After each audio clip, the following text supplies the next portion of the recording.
ప్రభు యేసుక్రీస్తు నామములో అందరికీ హృదయపూర్వక వందనాలు. మార్కు సువార్త 11వ అధ్యాయం 24వ వచనం. అందుచేత ప్రార్థన చేయనప్పుడు మీరు అడుగుచున్న వాటి నెలను పొంది ఉన్నామని నమ్మండి, అప్పుడు అవి మీకు కలుగునని మీతో చెప్పుచున్నాను. ప్రియమైన దేవుని బిడ్డలారా, యేసుక్రీస్తు ప్రభువారు భూలోకంలో ఉన్నప్పుడు ఒకసారి ఆయన బేతనియ నుండి బెత్పేకే ఆయన ప్రాంతం మీదుగా యెరూషలేమునకు వెళుతున్నప్పుడు దారి మధ్యలో ఒక అంజూరపు చెట్టు కనబడింది. దాన్ని చూసినప్పుడు ఆయన ఎంతో ఆకలి కలిగి దాని యొద్ద ఏమైనా పళ్ళు ఫలాలు దొరుకునేమోనని దాని దగ్గరికి సమీపించినప్పుడు దానిలో పూత కానీ కింది కానీ కాయలు కానీ లేకపోవడం చూసి, ఇక నీవెన్నటికీ కాయ పొందువుగా కానీ ప్రభు చెప్పాడు. ఆ మాట విన్నటువంటి శిష్యులు దాన్ని గుర్తుపెట్టుకున్నారు.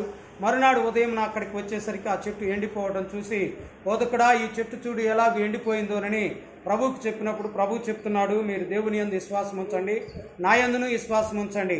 మీరు ప్రార్థన చేయనప్పుడు ఎప్పుడైనా సరే మీరు అడుగు వాటి నెలను పొంది ఉన్నామని నమ్మండి అని ప్రభు స్పష్టంగా తెలియచేశాడు.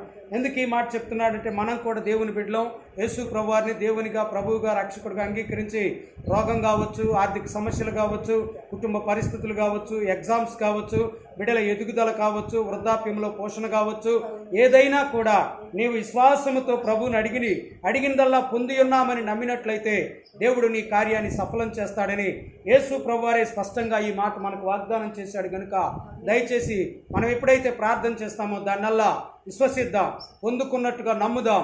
దేవుడి కార్యములు మన యందు సఫలమగుటకు ప్రభు కృప చూపుతాడు. దేవుడి మాటలు మన కొరకు దీవించును గాక. ఆమేన్. అందరికీ వందనాలు.